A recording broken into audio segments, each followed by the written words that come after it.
Hey everybody, it's Rollie, and I wanted to welcome you to Chatting with Wisdom for this week's episode. And so this week we have Charlotte Mather. And as you guys can see, I am not in my office, I am in the car.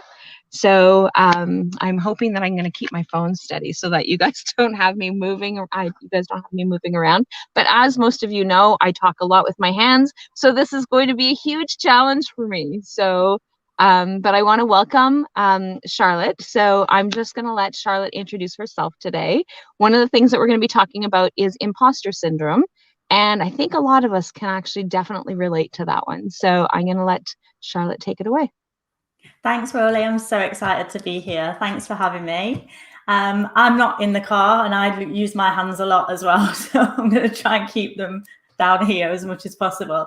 I'm from the UK. I'm a Hypno-Coach, which is kind of my short way of saying I'm a hypnotherapist, I'm a mindset coach, and I'm an NLP practitioner, amongst other things. So it's just my way of describing the toolkit that I use to help my clients. And a lot of my clients are female entrepreneurs. They come to me with imposter syndrome, with issues around self-sabotage.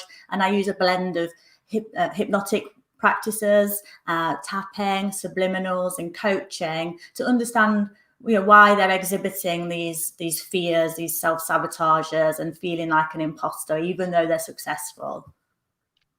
And it's just really interesting how a lot of us tend to do that, isn't it? Oh yeah, it's so common. It's really common, and it affects men and women.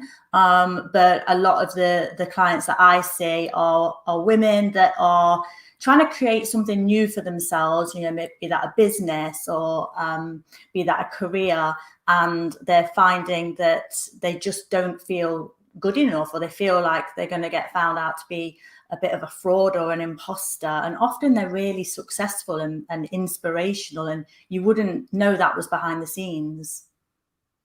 So what are some of the things that you would notice? So when people are talking, and I know that it kind of already says what it is that the name of what it is that you're referring to, but when you're talking about imposter syndrome, in case somebody's not quite understanding what you mean by that, do you want to maybe explain what that means? Yeah, sure. So imposter syndrome is kind of a form of self-sabotage, and it's created from a fear that we're not good enough. And there are different types of imposter as well. So I'll talk about that a little bit shortly. But it's basically that feeling that you're going to get found out at any minute, that you're not good enough, that you don't belong doing the thing that you're doing, or you're not as good as somebody else. You're not as knowledgeable, you're not as naturally gifted, you're not as skilled, those sorts of things. And I've personally got experience of imposter syndrome. I had it for a long time in my corporate career, thinking that I didn't fit in, I wasn't good enough, I didn't have the qualifications, I didn't have the experience. And I was very successful in my career, and I kept getting promoted, and I kept kind of raising up the ladder. But that feeling just increased. The more kind of recognition I got, the more the feeling increased. And it got to the point where I kept leaving, the job that I was being successful in, and looking for another position somewhere else, because I thought, if I just start afresh, if I can just start somewhere new, maybe this feeling will go away. But it just continued and continued. And it was that fear of, I don't measure up to other people. It's like comparisonitis, just comparing all the time. Yeah, and that makes so much sense. And so, and I like how you actually related that back to like corporate, right? So because a lot of people that do follow are moms, and so some of them are stay-at-home moms, some of them are moms who are in corporate, some moms are in business for themselves, and so it kind of fits within that framework of across all the boards, right? So yes, it affects men and stuff as well, but obviously typically the people who watch me are that follow me are women. And so which is why I always relate back to the women. But it's that it kind of goes across that whole board of that imposter syndrome, even as a mom who's like trying to do all the things that they think that they need to be doing, and they're fantastic moms, but then they have this comparison, these things that they have going on. Is that Yeah. Has that been your experience, Charlotte? Yeah, and my own personal experience as a mom as well, you know, thinking, I don't know what I'm doing. Everyone else looks like they've got it together. Everybody else is doing it by the book, and I'm just winging it. And you know, we're all just winging it, aren't we? We're all winging life. There isn't an instruction manual we can follow. There aren't kind of a set of rules. This is the right way to live, and this is the wrong way to live. So, imposter syndrome is really normal. And people shouldn't feel ashamed that they have those feelings. It's something that most people at some point can relate to. And I think unless you're very up the end of the spectrum of narcissism, where you think you're amazing and great at everything, you're going to have experienced imposter syndrome at some point in some way. And you might not recognize it as the term imposter syndrome, but, you know, feeling like, I don't know what I'm doing, I don't fit in, everybody else has got it so much more together than me. That's imposter syndrome. And as much as we, the other part of it is what we project out there, right? So we don't always necessarily let other people see those parts of ourselves that are like, oh, okay, because we keep all those things internalized most of the time, don't we? Yeah, especially with imposter syndrome, because the difference, I suppose, a slight nuance that's worth calling out with imposter syndrome versus self-doubt. Imposter syndrome is like a specific type of self-doubt. It's that doubt that you're actually successful when you are. And the analogy that I always make is, if you're an imposter at a party, you've got to be at the party to be an imposter. So if you're an imposter for success, you've actually got to be experiencing some success to feel like you're an imposter. Whereas self-doubt is that kind of crippling lack of confidence that stops us doing things. With imposter syndrome, we've done it, we're doing it, and yet we still have doubt in our abilities and belief that we belong there. So it's kind of that subset where you almost can't reveal it, because you don't want people, it's the last thing you want people to know, because, you know, I got a promotion at work and I don't want people to know, and they might think that I don't belong there, but I don't want that to be actually brought out into the open. I don't want to admit that I feel like I don't belong there, or I never wanted to admit that I thought I was a terrible mom. You know, you don't want to admit that things are difficult. It's like, no, it's fine, everything's great. Behind closed doors, it's a different story. I think Rollie's frozen. If I'm still alive, I can carry on talking, because I can talk for England. So I really wanted to kind of touch on the different types of imposter syndrome, the different types of imposter that might creep in, and see if people can resonate and if they recognize any of these traits, because there's a really good book called The Imposter Cure, and that calls out 5 specific types of imposter. So firstly, you've got the perfectionist. And the perfectionist, this is a person that they set themselves really high goals. They are really satisfied with how they've met those goals or how they've achieved them. And they tend to over deliver. So they tend to want things to be 150% good rather than just 98% will do. So they are the typical perfectionist, really. It's got to be done right. It's got to be done perfectly, and so they won't often let other people do things because they need to do it the perfect way. The other types are superwoman, and this type of imposter, they work extra hard, and the reason they work extra hard, extra hours, do more than is required of them, is because they want to cover up their insecurity. So they want to cover up the fact that they feel like an imposter. So if I just work more hours, if I'm just the last one to leave the office, if I just over deliver on everything, then no one will know my secret that I don't belong here and I'm a fraud, because that's how they feel. The next one is the natural genius. So the natural genius, this is often someone that was gifted in childhood and things came easy to them at the time. And so when they get into adulthood, they believe that their competence and their ability is based on how quickly and how easily they pick things up, they grasp the concepts, they understand and they learn. And so when they feel like they don't get it, they feel a lot of shame. They feel immensely ashamed that what's wrong with me? Why don't I get this? There's something wrong. I don't belong here. The next one is the soloist. The soloist, this is someone that's really sort of hyper independent. So they are afraid to ask for help. They will not delegate. They tend to burn out easily because they're doing all the things all the time for all the people. And they do it all alone because they don't want people to judge them on their abilities. So they do everything themselves. And then the final one is the expert.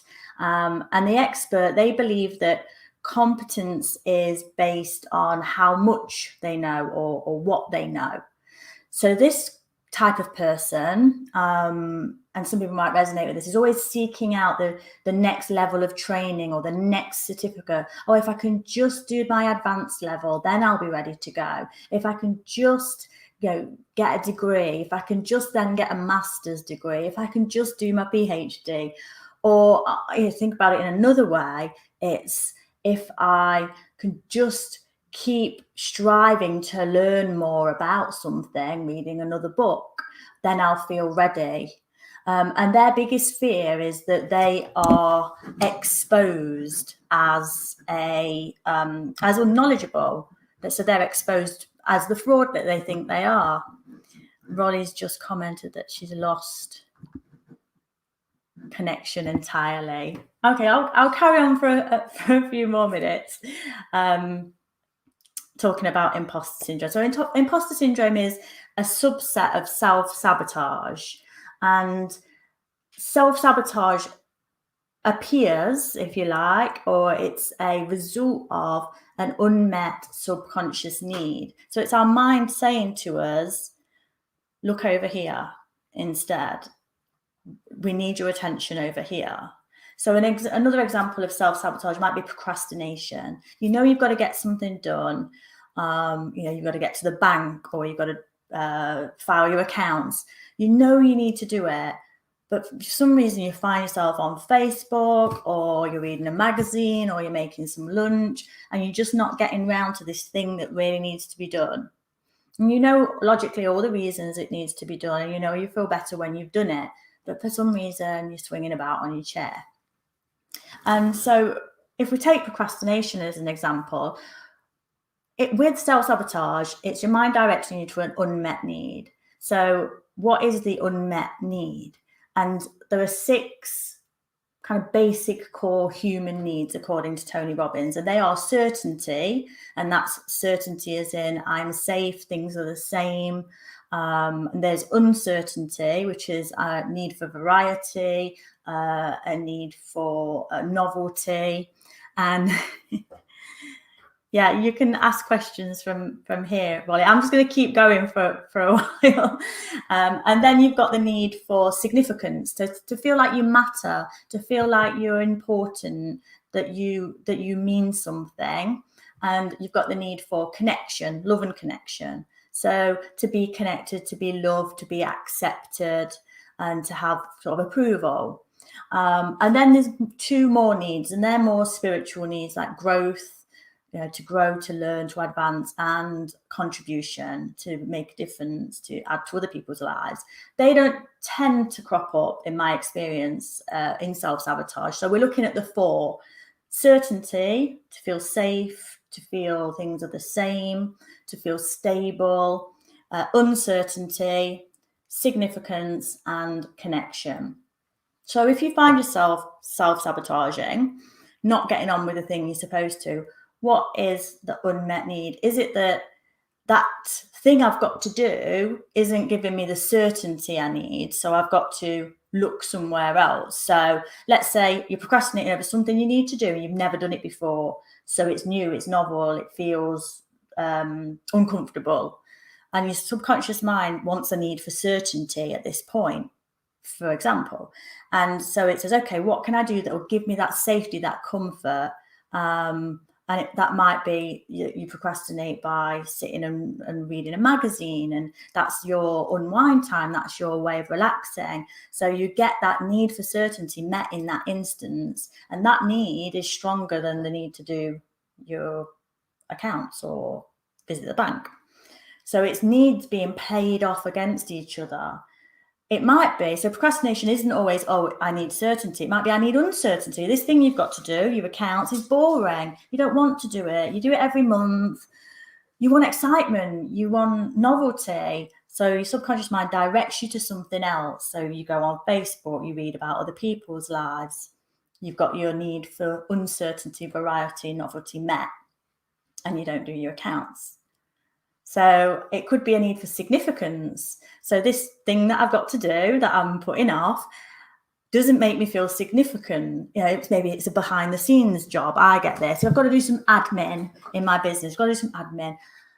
Doesn't make me feel very important. I'm not making much of a difference doing some admin. You know, it's not filling me up.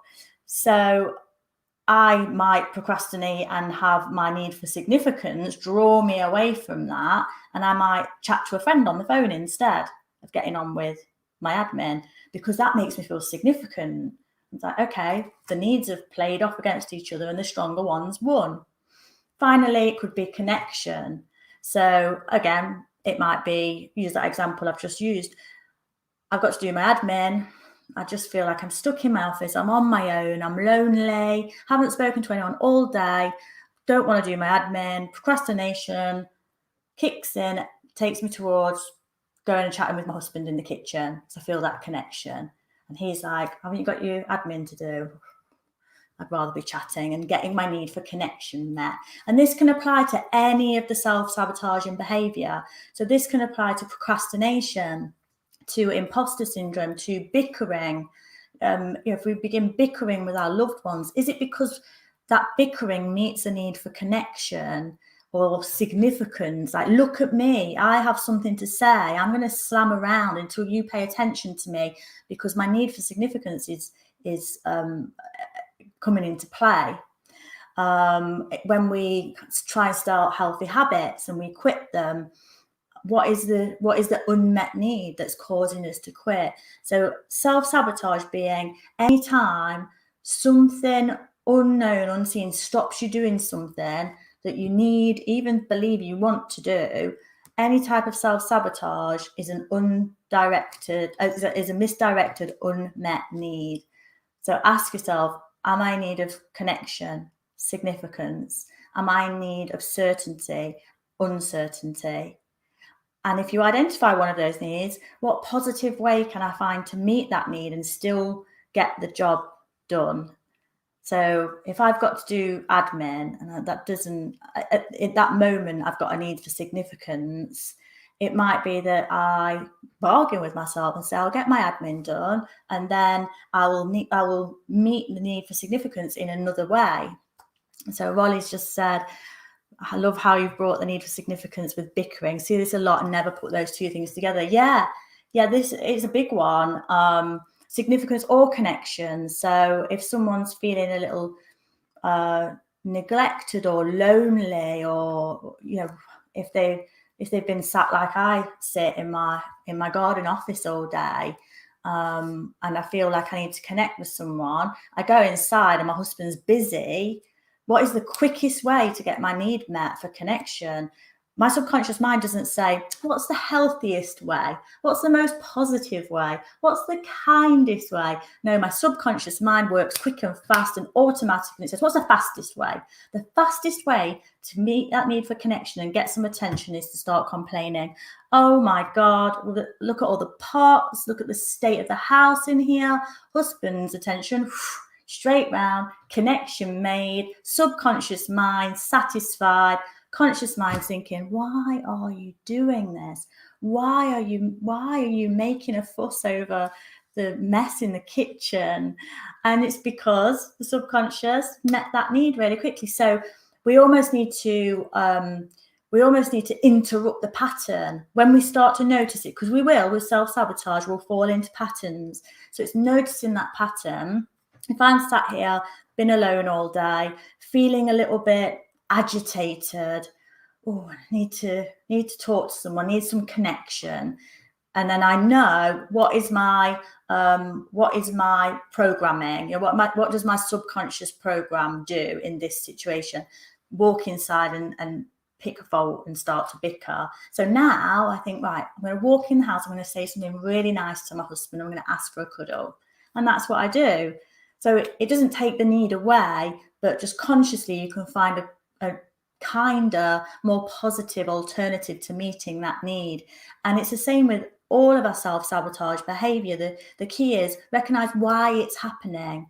So we often try and fight it. We often try and, we get really into our masculine energy. And what can I do to stop me procrastinating? Right, I'm going to do time blocking. I'm going to do a to-do list. I'm going to do this. I'm going to do that. And it's all very masculine and cognitive mind driven, conscious mind driven.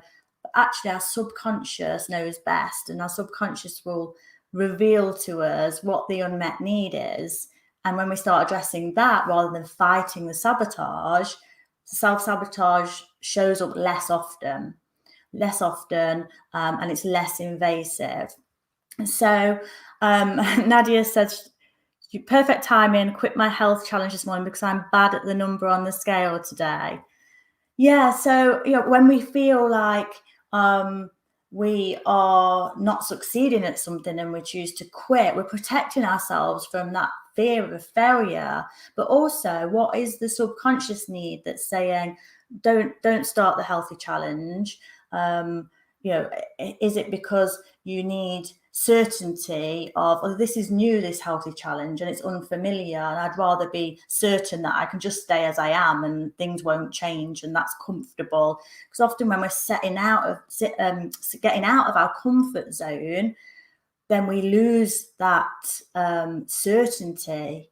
And this is a big one, like challenging ourselves, pushing ourselves beyond the comfort zone. If we've got a real strong need for certainty, that's difficult. That's difficult to do, but recognizing it is the first step. And okay, how can I put things in place, either alternatives or along the way, that are going to satisfy that need for certainty? And it might be, if you've got a health challenge and you've got a strong desire for certainty, and this is all new, you maybe add something in that you can kind of validate that you're working through the challenge. So let's say I've got to drink 8 glasses of water a day, tracking that and putting the tick in the box, and that tick, it feels like a certainty, and that need can get met. So it's starting to identify those ways of meeting the subconscious needs, and we've all got those 4, we've all got those 6, but I tend to focus on the 4: certainty, uncertainty, significance, and connection. We've all got them. But what you'll start to identify through this work is you'll have a primary one that kind of overrides the rest, that's most important to you. And it will show up in the things you think about, where you spend your money, what you like to talk about. It will start to show up. And it will highlight what's that primary need. Mine's significance. So doing something like this would probably terrify a lot of people. Rollie's dropped off. I'm here on my own talking. It would terrify a lot of people. I have a deep need for significance, so I'm fine with this. This makes me feel like I'm doing something that matters, I suppose, and it's got me attention in a way. And not that I'm some, attention-seeking drama queen. I might be a little bit, but it's just that I've got a strong need for significance. That's my primary need. So when I look at anything I'm doing that I don't want to be doing, any sabotaging behavior, okay, what do I need to do to meet the needs for significance in this instance, and in a more positive way, redirect my focus and attention? So Rollie says, always ask clients to respond from their gut instead of their head. Yeah, we get stuck in our heads. We get really stuck in our heads. And actually, the gut gives us a very strong signal whether something is right or wrong, whether it's aligned with us and our beliefs, and that intuition, that is that gut feeling, that's the intuition kicking in, and we override it a lot of the time. And so I suppose, even with self-sabotage, if you get like a sucker punch to the gut at the thought of doing something, ask yourself, okay, how is this not aligned with my core beliefs or my motivations.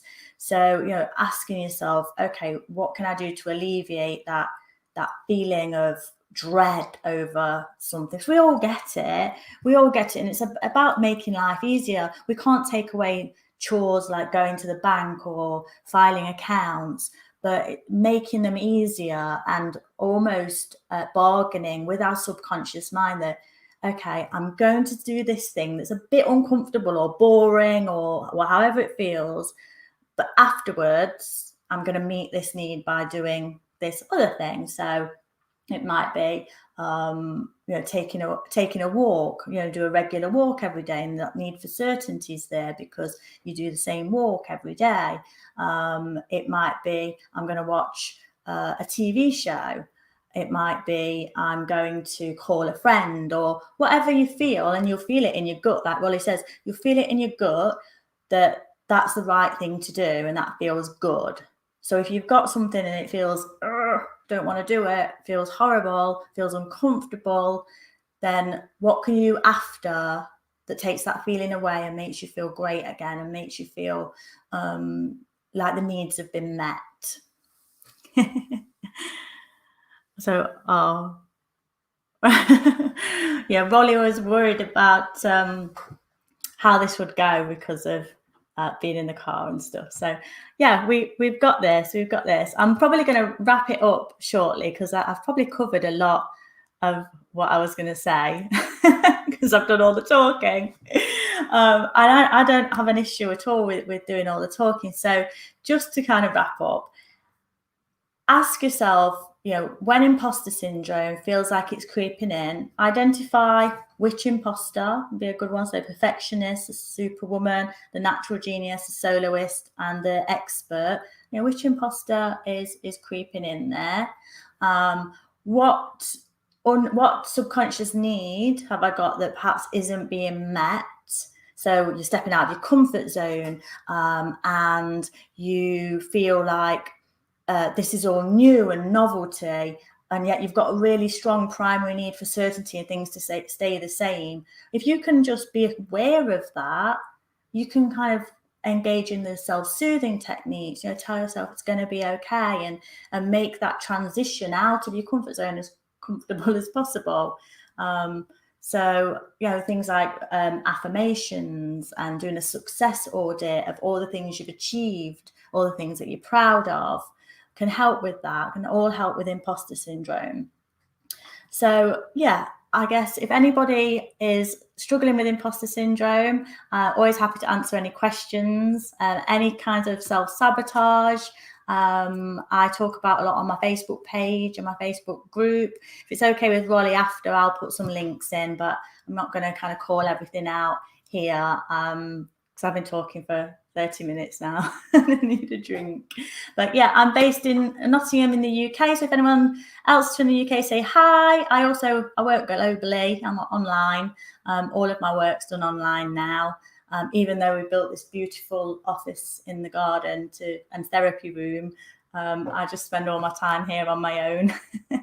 And yeah, Rollie, we will definitely connect again and try and do this in a two-way fashion next time. But I think I just leave the studio and then the call should stop. But it's been great.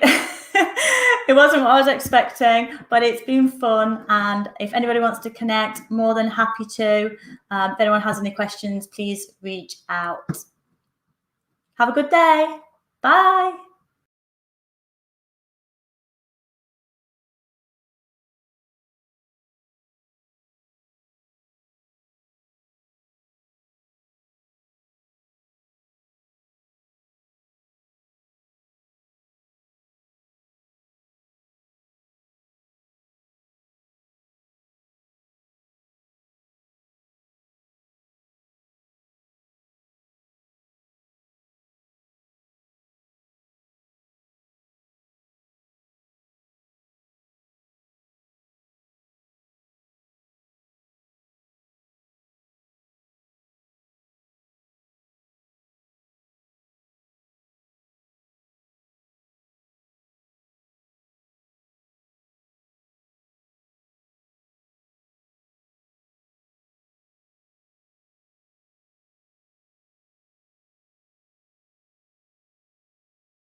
Hey everybody, so I managed to get reconnected for just a minute, and so thank you very much, Charlotte, for being able to do this, and hopefully this has been very helpful. I know that I enjoyed it from the other end, and definitely looking forward to connecting with Charlotte again.